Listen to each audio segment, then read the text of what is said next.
Okay, so now what we're going to do is that we've got a bunch of pins here.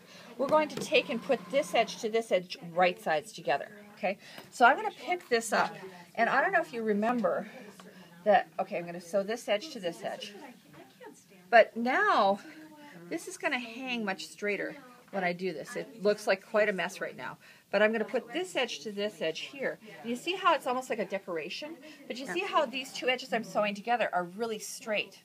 Whereas before I did all this cutting, when I tried to put one edge to the other, it was all twisted and really hard to even get those edges to sit straight, let alone put them together and pin them.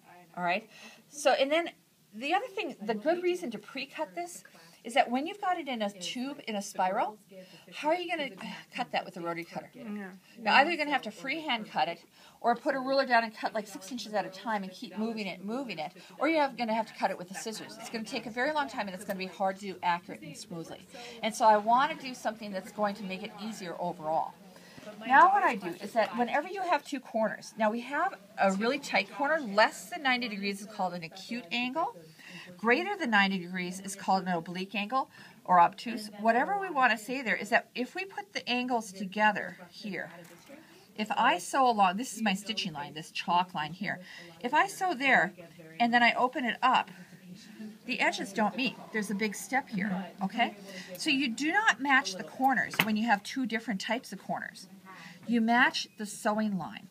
So now if I take and I put a pin here on this stitching line here, and I open this up, you'll find that the edges meet and they're smooth. So that's what we need to do here is I'm going to put a pin here. There, I don't know if you can see it now that some of the chalk is off there, but there's an X formed here between the stitching line and the cutting line. Okay, there's one on each side. That's one a little hard to see, but it's right there. Do you see the X? What I want to do is I want to match those X's along with matching this long side.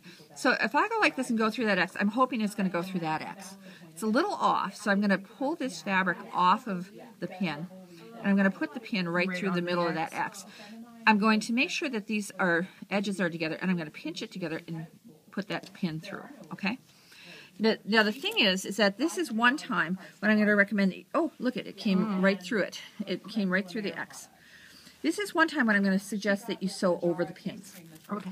Because I don't want the layer shifting. I don't want to lose those cut lines. These are our cut lines. Ooh, that went right through. Ooh, that's a good one. I love it. It doesn't always happen.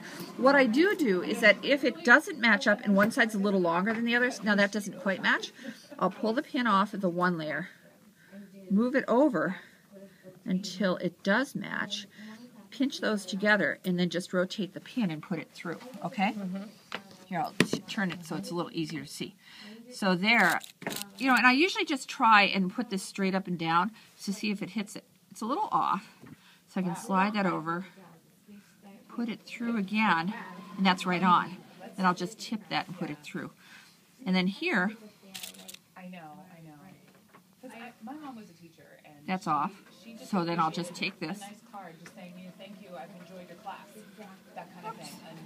And, like, or my child. Not as good as I would have liked. Okay, so then you just keep doing that all the way across, and if one side is a little longer, you can just pull it as you sew. But that's not really much difference there, really. These are quite nice, you know. So then I'm going to have you finish the rest of this. Then you're going to sew it on this line, exactly on this line. I'd like you to do a 2mm stitch length. Okay? And then you're going to backstitch at the beginning and at the end. All right? But sew over the pins. All right? Okay. Okay. And